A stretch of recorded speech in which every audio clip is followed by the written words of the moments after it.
Greetings and salutations, everyone. It's time for another episode of Viewport Relay, a bi-weekly podcast where the Viewport team looks at the latest news in the gaming industry. As always, I'm your host, Albert Korsten, joined by Tristan Jung. Hello! And Alex Nestor. Hey there! Guys, it's March. You know what they say about March? Let us know. What do they say about March? What do the kids say? The kids say it's the third month of the year. That's what they say. Okay. Wow. You didn't know? You're not in the know? I'm in the know. Welcome to Viewport Relay, the most scientifically correct podcast in existence. Where you'll learn about the days of the calendar. Only if you're a Gregorian calendar user, though. All right. If you're Mayan, you're dead.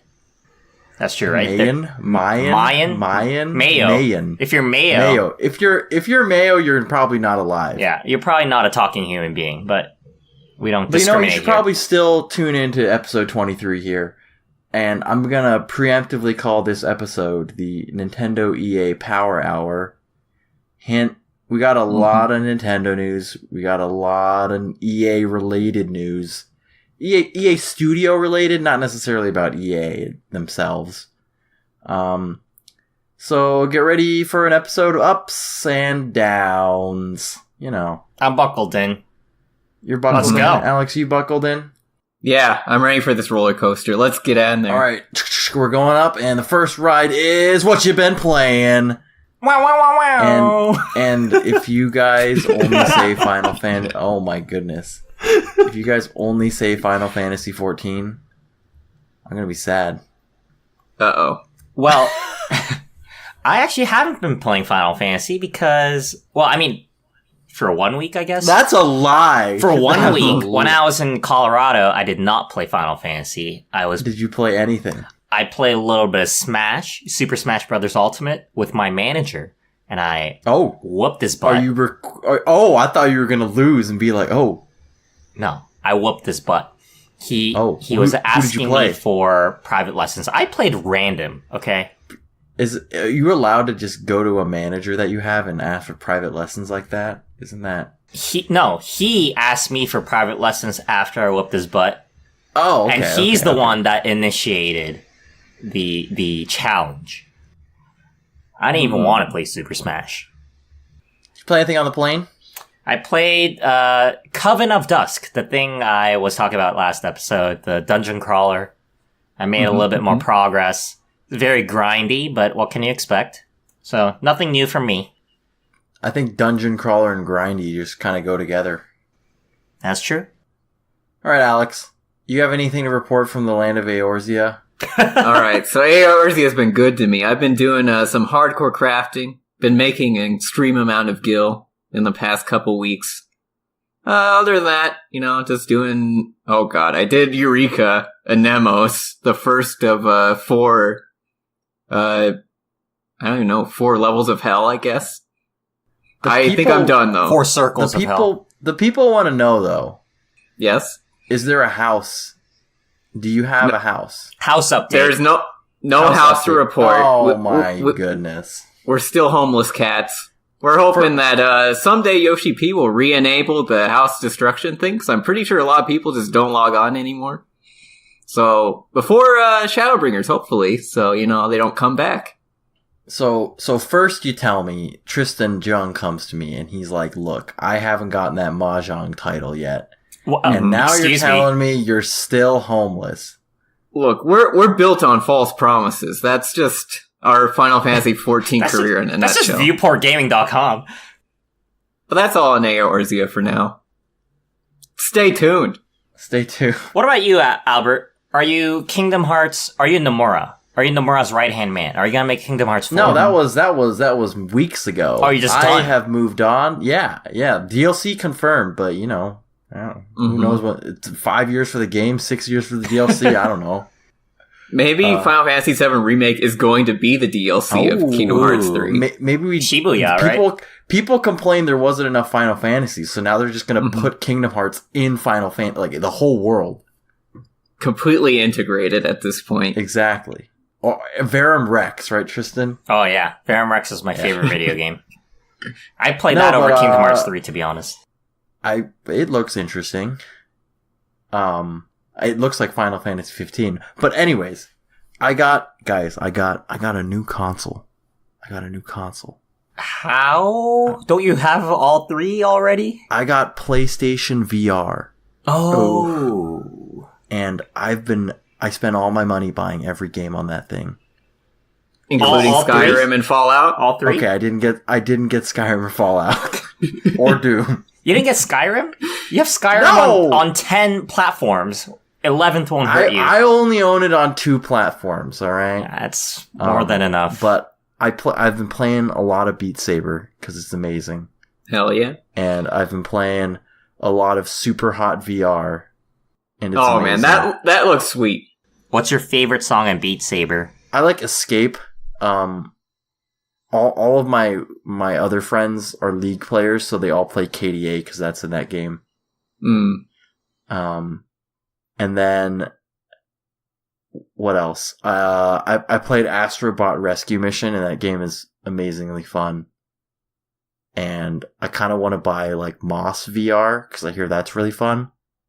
And then next week there's a DLC. The first song pack for Beat Saber's coming out. So, ooh.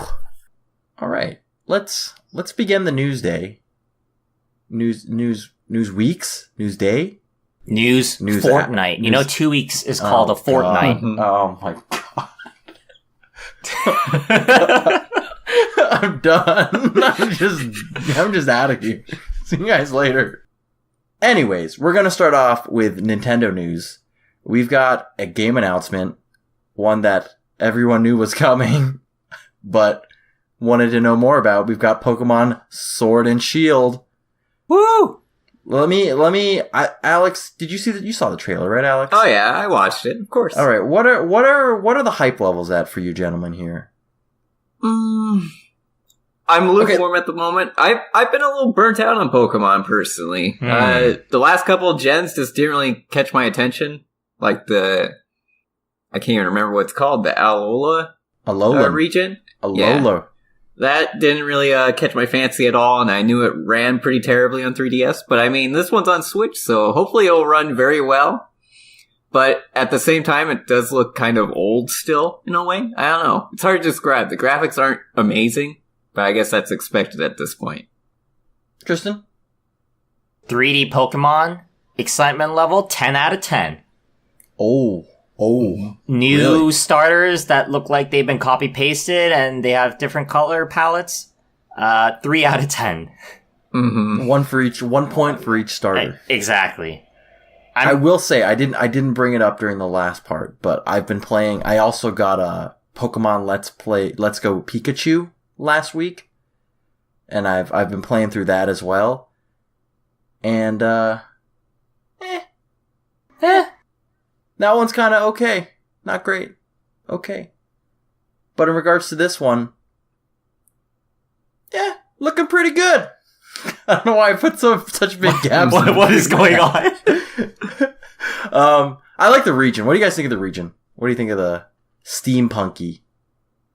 It's alright so far. I'm hoping they bring some soundtrack from like Colosseum or XD Gale of Darkness era. I'd really like to see that in the game. Because there is a Colosseum in there. We saw some exactly. footage. I'm hoping it comes back. I love the music in those games. All right, Alex is in for the music. What about you, Tristan? Mm-hmm. I love how, with Sun and Moon, they've really embraced this, like, actual different regions of the real world type of aspect. I love Europe. It's set in Europe, right? It's kind of like Europe. UK is what everyone's saying. Upside down UK or something. The Australian version of UK. Yeah. I'm pretty excited about it. I think it's a good change of pace from the, this sunlit Hawaiian version. It's gotta be a little bit cold, a little bit cloudy. I like it. What do you guys think about innovation in the series? Do you think that with this being sort of a new gen on a new console, that other than the minor graphics updates, and I don't know, there's little fancier things with the camera angles, it doesn't look like you can control it yet. But do you think that the series is doing enough to innovate? Or do you think, does it even need to innovate at this point? Yeah, I don't think we've really seen anything change from Let's Go, anyways. But I know that things like Z moves and Mega Evolutions were a couple of the big things for the last couple gens. And in a way, they're kind of cool, but in others, they're really gimmicky and kind of weird to a old school boy, I guess, at this point. I think we haven't heard much about it, but the fact that it's on a quote-unquote home console, that's the biggest change for the series, right? Yeah, definitely. And it's like kind of full 3D movement. I guess a bunch of other... what was the game? I thought X and Y... Was that full 3D or was that diagonal? I mean, Sun and Moon was 3D on 3DS. Was it 3D movement? Everything was 3D modeled. Yes, 3D movement, I see. Yeah. X and Y was the first 3D one. But Let's Go Pikachu and Eevee is also full 3D movement. I think the fact that it's on you can play it on your TV other than Let's Go Pikachu and Eevee is the biggest change. And I'm sure Game Freak has a couple of different features up their sleeve that we just don't know about.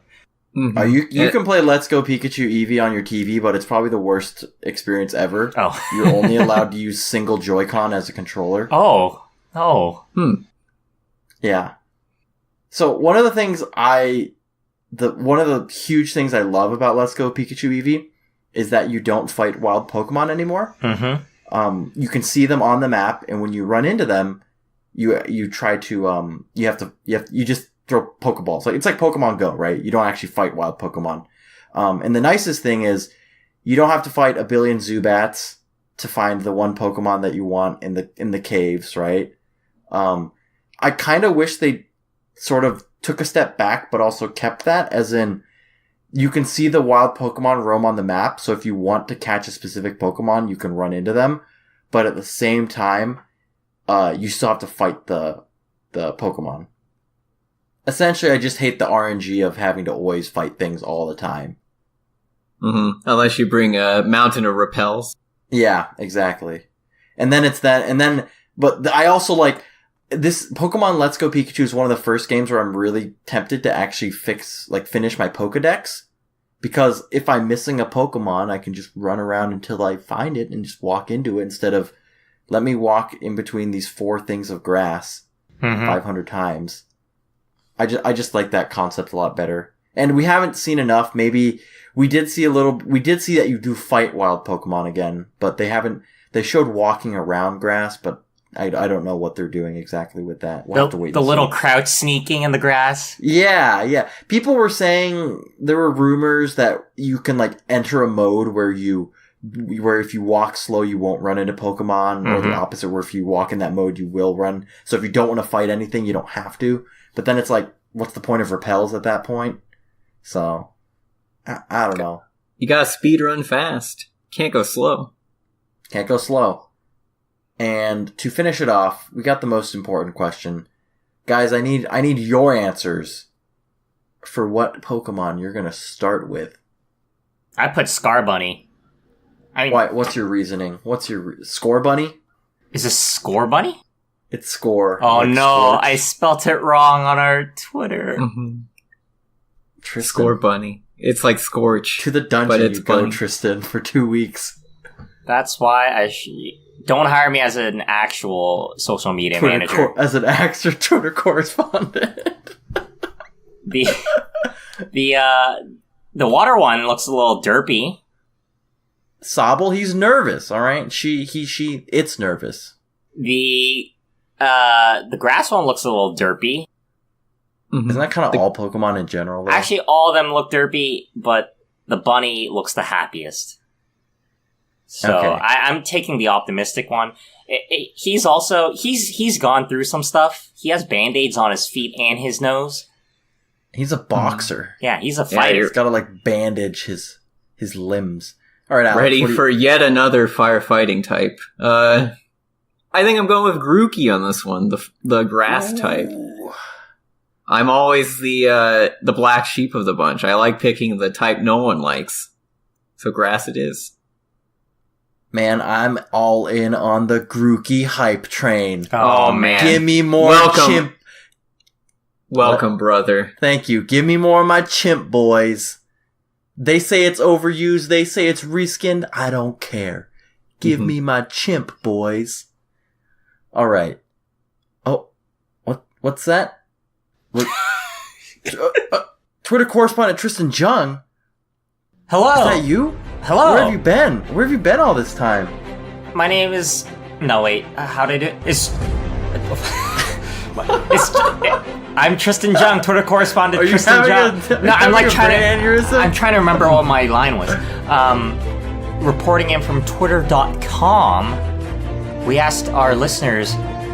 Actually, this is part of a two-tweet thing. We first asked if you're going to choose Sword and Shield, and then we asked the bigger question is, though, which new starter will you be choosing? And a whole whopping 47% of our Twitter followers said Scorbunny, with Sobble following with 40%, and Grookey at dead last with 13%.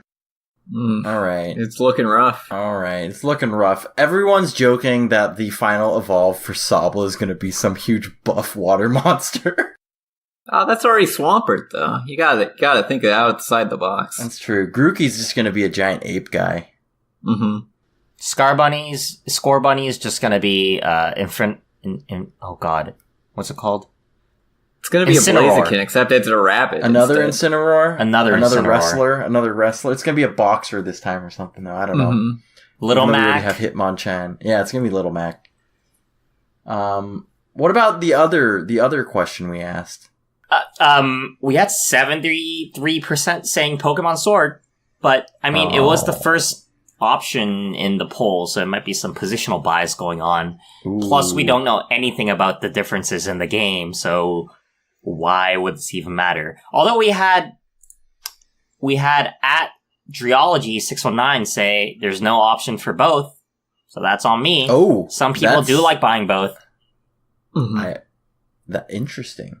I'm on Team Shield. All right, get behind me, guys. I got this. I'll protect you. As a DPS player, I'm Team Sword. Wow. And Alex is Team Gun.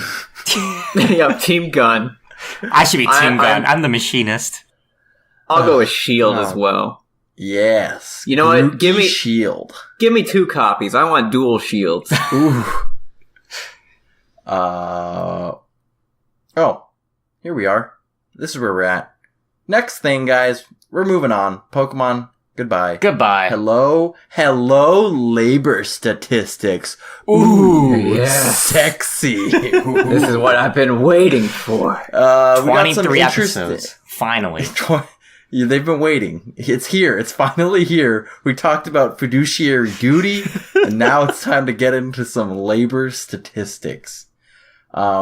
These labor statistics are, I think, more interesting because they come from a Japanese company, Mm-hmm. specifically Nintendo.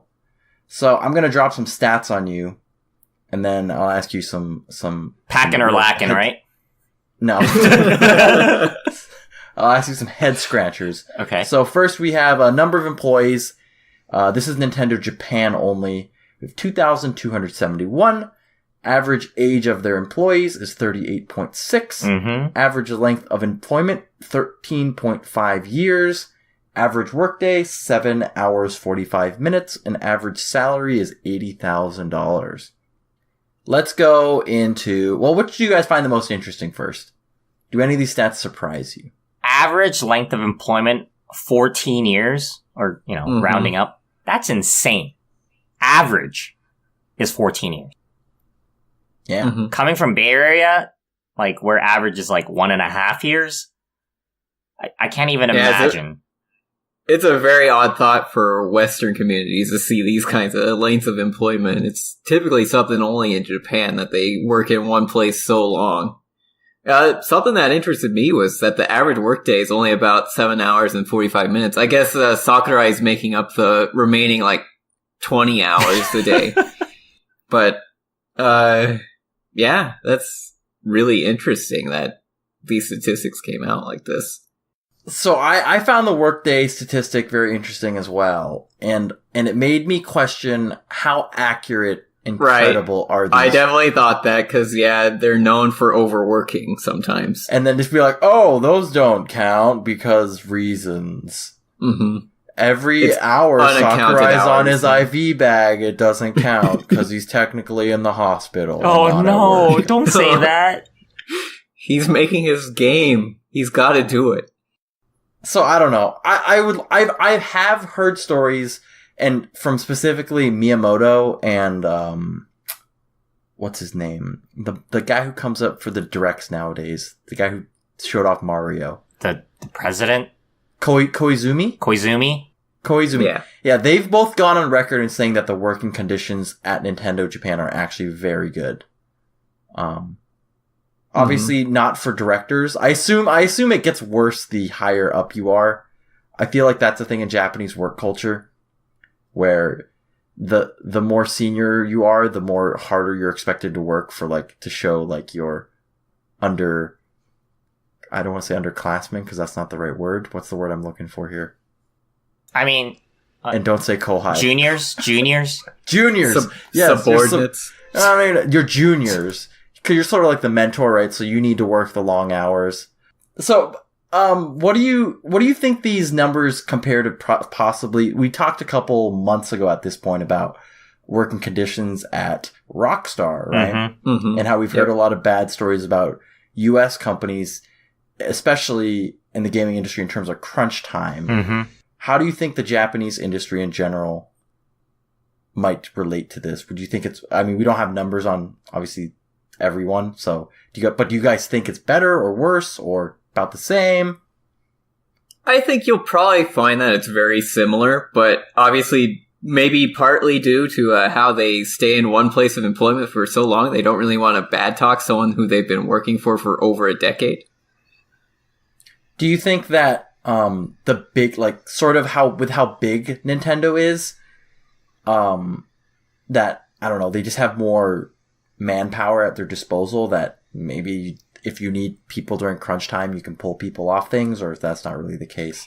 No, I don't think that's the case. Like, Nintendo makes hardware, right? Like, Rockstar doesn't make hardware, so I'm assuming out of the 2,300 that they employ, a bunch of them are in, like, hardware R&D, et cetera, et cetera. They're making their online service, Miitomo. They're in the stability department because that's what every system patch update is Various stability. improvements. And the Nintendo Switch Online team is like 3 people in a room just playing Tetris 99. I think Nintendo has kind of figured it out, right? They've been in business for a long time. Although I feel like if you were to compare someone like Square Enix versus Nintendo, I'm still very surprised that the average workday is so low. Yeah. Maybe you're right. Maybe they figured out, hey, when our employees don't have to work all day here, that they do actually end up producing better games, better content, things like that. So I definitely think that if you were to compare this to a normal Japanese like company, that these numbers would be the work days, the average length of employment, the salary, maybe not the salary, but they'd be way different, way higher in at least the work days in a traditional company as opposed to Nintendo. All right. We're going to move on to our last Nintendo story. We got Reggie Fils-Aimé, our boy Reggie. He's retiring, guys. He's saying goodbye. Yep, end of an era right here. Yeah, what did you guys think of Reggie? Just give me your quick thoughts. He was probably amongst one of the best, just like PR presidents you could ever hope for a company, I think, in terms of video games. He just had a really great personality. He could react pretty well on the fly to just off the cuff things. Yeah, he'll be missed, definitely. Hopefully he'll still appear sometimes. No scandals. I don't think anybody has ever talked really negatively about Reggie. I don't think he's ever done He had anything an bad. affair with Bowsette. Yeah. No, but like, I think he was the face of Nintendo for me forever, right? I think he took over in 2004, I believe. Yeah, 15 years ago. And, you know, he was always Nintendo of America for me. I didn't expect him to retire, to be honest, but... He's 57. 57. But considering, you know, if you think about his background, he came from Pizza Hut. He's had some wild experiences. Yeah. And I think he's done an amazing job at Nintendo of America. I don't think anybody would deny that. So, hopefully, I mean, the company's in a great place. But I'm really sad to see him go. You guys anticipate any changes with Doug Bowser at the helm? Or do you think the ship is just, it's on a groove right now? He's just got to keep it going. Bowser. That's... All right. First order of action, he's gonna cancel Advance Wars. No. He's gonna He's gonna bring cancel maybe Kirby. Reggie. Cancel all Mario games. Make them all Bowser games. Splatoon only. Yep. I don't think much will change. I kind of want to see him in a public outing, though. I want to see him in the E3 Direct. Yeah, I think E3. I'll kind of have a better idea on how he's going to be, because Reggie had this really unique spot of being pretty serious but like entertaining to listen to, and he was personable. I don't know about this. He's a salesperson, so who knows? Doug Bowser. We'll see how he carries himself. Who, Doug Bowser? Yeah, he's a salesperson. Yes. Well, Reggie was also VP of Sales before he got promoted to president too. So they actually came from the same position at Nintendo. And apparently, according to rumors, Reggie's been thinking about retiring for about a year or two, and he's been sort of grooming Doug into this position. Mm-hmm. So, I don't know any truth to those rumors, but that's the one thing I kind of miss from the Nintendo of Japan is even Kimishima, which remember the older CEO who took over after Iwata. Even he would show up like during the Switch reveal and sometimes on the like in the Direct or something. But I forget the new guy, the younger guy. He hasn't shown up at all. Like he hasn't shown his face at all. What if he's just an AI? Then we are a slave to robots, boys. Our Nintendo overlords. But as our farewell to Reggie, I'm going to give you guys some moments/quotes from the Reginator himself. And give me a scale on 1 to 10, 1 being meh, 10 being memorable/great on what you thought about. Legendary. Oh, sure, legendary. What you thought about this man. We're going to start off with a strong one, all right? My body is ready. 11. 11. An absolute classic. You can't go anything but 10 at least. All right. I like it. Start off maybe a little too hot. We'll jump around. We've got a quote, Link is hot. This was in response to he was on CBS this morning and he's like, and one of the co-hosts asked him about like, girls, like, will girls play this game? And they're like, we've heard things that like Link is cute, and Reggie said Link is hot. That sounds like a new one that you guys haven't heard. It's a solid 7. I don't know if you remember our Twilight Princess episode for TRC, but we had this whole nipples debate with Link and Mario. Oh no. Just bring that back up. Let's not go in there. I go with 7. Yeah, I'll give it like a 5. All right. We got Reginator memes. I just have that as a category. I don't have anything specific. Just Reginator itself? Reginator, sure. Meh. 2 out of 10. It doesn't really do anything for me. I'll go with the 5. All right. We've got The Game is Fun. Ooh. From last year's E3. I think that I gotta go with an 8. That's like pretty memeable. It is. And it really sticks to Nintendo's like core value. Yeah, you know what? I'll give it an 8 as well. I agree. All right. We've got My Name is Reggie. I'm about kicking ass. I'm about taking names, and we're about making games. That was his first E3 as president in 2004, introducing himself. Yeah, he's trying be a bit of an edgelord. Yeah. Nintendo ain't so family friendly. You know what? 9. Set the tone. Yeah, I'll go with 9 as well. I don't know. I feel a little like It's like bittersweet about it. Mm-hmm. He's All trying right. to appeal to the Western audience pretty hard. Mm-hmm. I think All right, it worked. We've got the 2015 Game Awards tribute to Satoru Iwata. I don't remember that. Should I remember that? All right, that's a one then. That's a It one. sounds like. Mhm. Uh-oh. I don't want to be remembered of that. Okay. I actually don't remember it at all. I can find it later. Anyways, we've got in reference to the PSP not launching in the EU, that's Sony's issue, not my problem. What? Jeez, absolute savage. Yeah. That's a 10. That's a 10. Yep, just absolute brutality right there. Who was the reporter that asked him that question? That's what I don't know. I'll post these clips later for you guys. We'll link them. Here's a classic. You don't own a 3DS? What's wrong with you? I think that's You know a what? 5 for me. I'm going 7. It's kind of a Okay. legitimate question. There were some good games on it, like Monster Hunter. Why wouldn't you own It's it? more mean for the second half of the what's wrong with you? Yeah, that's definitely the normal GIF. All right, and here is our last one in relation to the Smash 4 for Wii U tournament.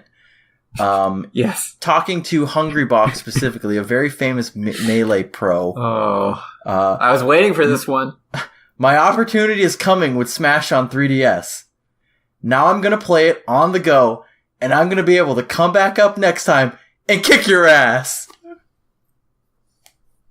I give him an 8 for confidence, but he definitely didn't practice. I watched that match. That's a He got 10. absolutely bodied. That's a 10. That's a 10. I think that's a 10. He owns this company, man. He's gonna Yeah, he's like, kick this is some ass. we're all just living in Reggie's world. He just does what he wants. He gave some massive Johns, like he has to run a company and stuff. But you know what? He's just mad he lost. All right. Say your goodbyes to Reggie. He's gone next month, but hopefully he'll show up. So I hope he'll show up at the Game Awards still. I hope he'll just Yeah, announce games. Oh, one more thing. One more thing. And then Reggie comes out and he just announces the game. I mean, we all To- know why he's retiring, right? You heard the rumors.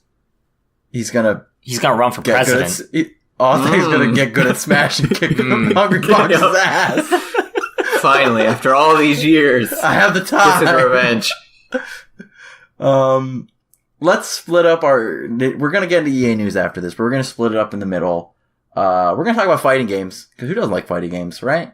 Mm-hmm. We got EVO coming again this year, and we're gonna do a quick little coverage thingy on... we got 9 games, guys. 9 games at EVO. We got the shortest game of your life right here. I want you two together to name as many of the 9 games as you can. Tekken 7. All right, you got 1. Soul Calibur 6. All right, 2. Ultimate. 3. Street Fighter 5. Which edition? Arcade Edition. Yeah, okay. You got 4. Okay. The Cross Tag Battle, BlazBlue. Yes, that is 5. Samurai Showdown. Oh, 6. Mortal Kombat Uh, X. No. But Wait, Mortal Kombat's not main stage? Mortal Kombat X is not main stage. Interesting, okay. Because Mortal Kombat 11 is main stage. oh, okay. okay. Come on. Okay. It comes out next month. Debated. Alright, you're let's missing see. 2. No, you're missing 2. I'm saving one Fighter of them Z? for last. Fighter Z. All right. What's Right. the last one? It's Eunice. Under Night and Sleep. In Something. In In Birth, Birth, yeah. X Latest. Latest. Yep. You French guys got bread. them all. Guys, what was not there? What was Melee. not there. Melee. It's dead. It's Wait. gone. Guys, It's been that wasn't it. Dead or Alive 6, where is it? Not on main stage. Not on main stage. Where? No, I won't go in there. I was gonna bring up the other game, but guys, we didn't have any Melee. What's going on? What happened? Yeah, I think the main thing is probably logistical reasons. They don't want to carry so many CRTs around. It takes up a lot of showroom floor. Yeah, I think that's probably one of the huge detractors. So are they finally like, because last year had Smash 4 and Melee, right? So it's not like you can't have two Smash games at EVO. Right. But like, I think Melee's been on stage ever since about 2012, right? So you think it's logistical reasons? Do you think it's also like Smash 4 wasn't a huge game because not a lot of people had Wii U's? So now that Ultimate's kind of probably the biggest Smash game, I can probably confidently say in terms of fighting scene, that they feel that, especially with a lot of Melee pros kind of getting into it, maybe not full time, but now it's the time. It's like the safest time they have to pull Melee out. I definitely do feel that Ultimate has a lot more wide stream appeal amongst older pros and I guess new pros as well. And just the general fighting game community seems to at least tolerate Ultimate a bit more. Yeah, it's like in between 4 and Melee, right? It's not... Yeah, I think that's the general consensus. Yep. I'm just surprised that I don't even know what Samurai Shodown is. And Alex just got it. And here comes my next game. They pulled out Melee and they put in Unist. Is that what it is? Unist? Yep, Unist. Unist and Samurai Shodown. Do you guys like the inclusion of these lesser-known fighting games? I don't even know what those games are. The here's a game that developers wasn't of theirs. Unist, French Bread, must be just so happy right now to see their game finally main stage at an EVO. Like, where's Jump Force? No Jump Force in there, right? Yeah, that's surprising too. But I guess that's a Bandai Namco, and they already have 2 different games in already. They have Soul Calibur and Tekken. That's true. So it's what about kind of Injustice? Yeah, I'm surprised to not see it. Oh, there's Mortal Kombat 11. Never mind. Oh, you're going to think like a NetherRealm game? Yeah, I was going to say that, but yeah, I forgot that MK11's still around. You guys have any? What do you guys watch at EVO? Do you guys watch every year? Do you try to tune in, or some of you are just like, I watch a few games. Definitely, I catch the Tristan just going in T7. Catch the Tekken 7, definitely. I'll probably watch a good bit of Soul Calibur 6. I've not really kept up at all in terms of what the pro scene is like, so I'm curious to see what it actually plays at that kind of professional setting. I hear 2B's really good. Yeah, I've heard she's pretty good, pretty spammy, things like that. But we'll see what the meta ends up being. Other than that, I love watching anime fighters. I'm trash at playing them. So I'll probably catch a little bit of a cross tag and Unist as well.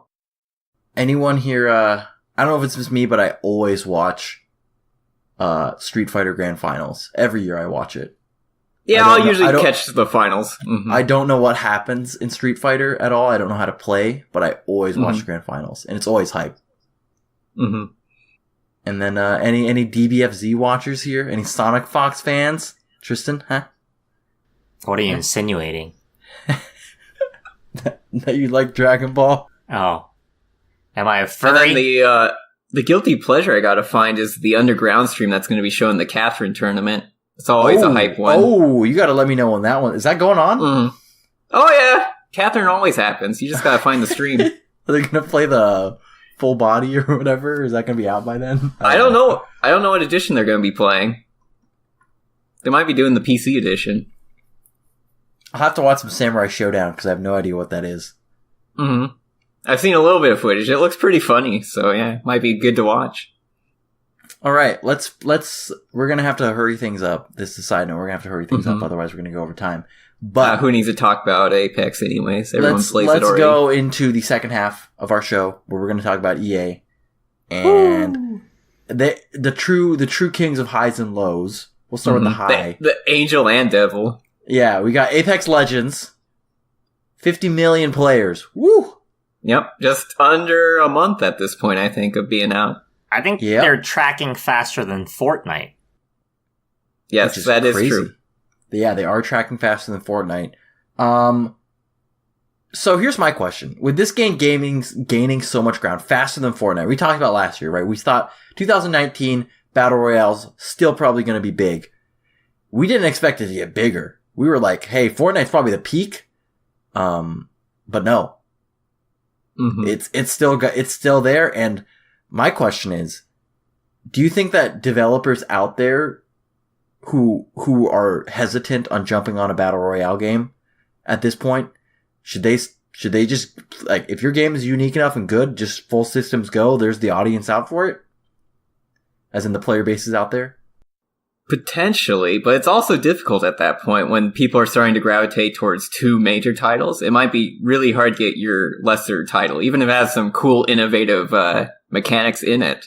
Might be difficult to get them away from Fortnite or Apex for more than a couple weeks. I think this is the year we see the fall of PUBG. A little Yeah, bit. it definitely feels that way. And Blackout mode, probably on its struggling a little bit since Apex plays, I think, in my opinion, pretty similarly. And people But, say it plays better. It just plays better. Yeah, many improvements. Does anybody remember Firestorm or whatever it's called in Battlefield 5? Oh, we got Battlefield. How does that go? It's a roadmap to come out this month. Honestly, as a Battlefield 5 player, I would say don't rush the game mode. Like, if you need to delay that a month, people are going to be pissed. But people are going to be more pissed if they found out that you held off this thing for 5 months after release and it's still crappy. I would just say, take the heat for delaying it, but make sure when it releases, it's solid. Yeah, definitely. And since Battlefield 5 has had kind of a struggling release, I guess I would call it, Yeah. in terms of fan base, I think they do need that good news story. And it'd be kind of odd that they're basically competing with themselves by releasing their Firestorm mode during Apex being they're this just going to huge rename game. Origin to Battle Royale online. And then for your number one source of Battle Royale games. No, but I think, you bring up a good point. Just going with Battlefield 5. If that game wants to survive, this is its last chance. Like, it's like, people are alright, or not, I wouldn't even say alright. They're a little disappointed with how, like, there is content flowing steadily, but it's not much content that if they want to get a substantial jumpstart back in this game, they need that Battle Royale mode to succeed. Yeah, it needs to feel good, be polished, and yeah, it'll be rough. Alright, next story. Also about Respawn, we've got KOTOR 2 writer finishing the work for Jedi Fallen Order.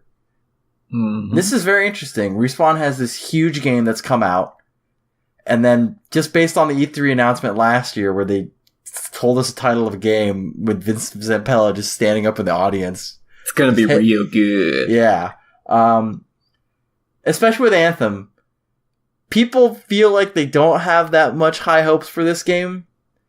I don't know if that's because it's another EA Star Wars game, and that's apparently they must have stomped on some Indian burial ground when it comes to that genre and EA, but, what do you guys think of the premise for this game? I'd have to pull it. You take on the role of a Jedi Padawan that escaped Order 66, and, armed with a lightsaber, explore an Empire-ruled galaxy. That's it. Yes. Thank you, Tristan. What do you guys think of that? Cool setting? Lame setting? Should have done something further in the future, further in the past? To be honest, it kind of sounds like Fallout New Vegas. No. It actually does. Yeah. Your luck's run out. Don't say Todd's name in vain. I mean, Avalon wrote Fallout New Vegas, so... Oh, no. But he didn't code it, at least. But to be fair, he also did KOTOR 2, and I know many people love KOTOR and KOTOR 2, so I imagine that makes people pretty happy to hear that he's involved with this title as well. So it has potential to actually be a pretty good story experience in the Star Wars universe. Here's my take, and I want to ask you guys the same question. What do you guys want? It's very open-ended, right? That description, right? They haven't really told too much about what the gameplay is like. Do you guys want a KOTOR open world RPG style, or more of a linear, and not linear as in bad, just linear, more like Force Unleashed type of game? Or do you want a hybrid? I think he has Skyrim in space, to be honest. Fallout 77. Mm-mm. Fallout 66. I think I would prefer the open world. I think there's a real lack of quote-unquote true open world games right now. There's a lot of big map games, which doesn't really count. Yeah. So if you're Definitely. gonna get someone like Chris Avalon on it, I would really prefer an open world game. So have they said this is going to be more of a role-playing title or an action title? They haven't, and that's why Okay. I'm like, this could go either way based on that description. If it's more of a role-playing title, like in the same vein as an old KOTOR title, which I don't think they'll go for that style, but I'd really appreciate it. I would like that. Otherwise, if it's more of an action game, I'd just go for the more linear approach. 'Cause, like Tristan was saying, you'll run into the problem of it's just a big open world of nothingness, basically. I have a Just walk feeling around. with Respawn, it's going to be more of the action type game, Mhm. just based on their track record, right? They haven't Yeah, really made most any likely. RPGs, but you never know. They've had some good games like Titanfall 2, Apex Legends. I mean, Hey man, it doesn't take much to make an RPG game nowadays. Mhm. Todd. Hey, they can make it like Jedi Academy back in the day. That'd be a great game. ooh, I didn't even think about that. Mm-hmm. Jedi Academy. Ooh. Yeah. What about Star Wars? What was it called? The N64 game that was incredibly difficult. Pod racing? No, it was like Empire Shadows of the Empire. That's what it was. Oh, yeah. That game was incredibly difficult. I had it on my N64 and I never beat that game. You know why? Because the freaking IG-88 boss battle was dumb. Alright, anyways. Enough about my life problems. Let's talk about EA's problems. Let's talk about, we're gonna wrap it up with this last bit. It's kind of a chunk. We got Anthem. We're gonna talk about Anthem, guys. I don't know what there's to talk about. It's having issues, alright? We got mediocre game, mediocre mechanics, destroying people's consoles, potentially. You know, that's not good, right? So here's my question. Does it surprise you that this game launched like this? A little bit, yeah, definitely. I don't know. It's kind of like Artifact to me, where people were super hyped right up to release, and then it releases and it's like, oh man, this game has a lot of shortcomings. I'm surprised because they literally had the best case studies on how not to screw up a MMO shooting game, and they still managed to screw it up. Right. It's like they looked at Warframe like 5 years ago and they're like, alright, we're gonna make it like that game. And they saw how Destiny screwed up really bad, and they're like, okay, we'll copy exactly this, and it'll be perfectly okay. So here's my question, right? Do you think that if a game has only maybe even 1 to 2 years of development time, right? That's pretty crunch, right? Mm-hmm. But do you think that developers see similar games in their genre and be like, hey, they really screwed up on this. Do you think we could fix this? Or do you think that once sort of the design phase is done, it's just too much to go back and fix that? Then again, Destiny 2 came out over a year ago at this point. Mm-hmm. Is it like, to Tristan's point, this game has so many problems that other games in the exact same genre have had. And reviewers just ate that up. They were like, how did this game, a year after these games, suffer the same problems when those games got hammered on the same thing? Destiny 1 came out 5 years ago. So if Anthem was only in development for 2 years, they still had 3 years to understand what... I think Anthem was developed for at least 3 years. I think 3 years was probably the development time for this game. That's fine. Then they had 2 years. Development of the game started No, in I'm just saying it's it's even worse because they had more time, right? If you have less time to develop a game, it's not like 1 year through. You can just be like, oh, let's flip everything on its head. Because obviously that's half your development time's already up, but... I don't know. I don't know why they. I don't know what happened. I want to see like a shocked. post-mortem.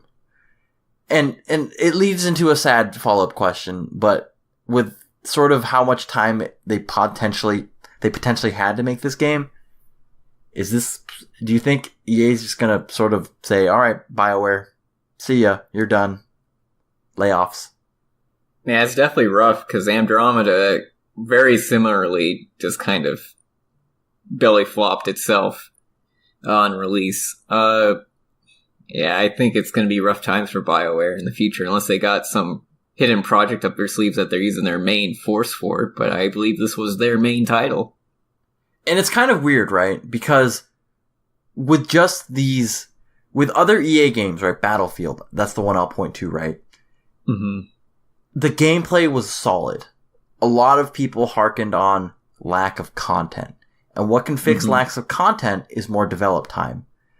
But if your gameplay systems are bad, more time, I mean, if you have enough time, of course you can fix it. You can redesign the core concept of the gameplay, but more time won't help a bad game. In fact, it might even make it worse because you got to sit through it even more if there's more content. So I don't know. What's happening at BioWare? I don't know. I feel like this is one case where, I mean, potentially if they had more time, like I said, they might have fixed it. I don't think this one's on EA. Yeah, I don't know. People are blaming it a lot on maybe EA has a lot of their hand in the pot, so to speak, with the last few of BioWare's games, and that's led to some difficulties in terms of what the products they're pushing out. Yeah, but I could see that. That's the one thing that... But I don't know. Yeah. Given EA's track record, they're going to shut down BioWare. If that does happen, it'll be... I'm sure that former employees will come out and say, like, what happened. And I'm very interested to... I don't want to see that in terms of... I don't want to see that people get laid off and BioWare going away. But if it does, then I would be interested in seeing, like, what happened. What went wrong, right? Yeah, we can learn from their stories, see if there's anything, that can be done to fix that in the future. I mean, that wraps it up, though, for episode 23 of Viewport Relay. Viewport Relay is available on Radio Public, iTunes, Google Music, Stitcher, Podbean, and all your favorite podcast directories. If you enjoyed this episode, please take a moment to subscribe, review, and share it with your friends. We're also on social media as Viewport Gaming on Twitter, Facebook, and Instagram. Alex, why Viewport Gaming? Well, Viewport Relay is a part of Viewport Gaming, a site for news, reviews, and various features, as well as this very podcast you're listening to right now. You can find it at viewportgaming.com. Thanks, Alex. And as always, I've been your host, Albert Corson, joined by Tristan Jung. Goodbye. And Alex Nesser. See you next time.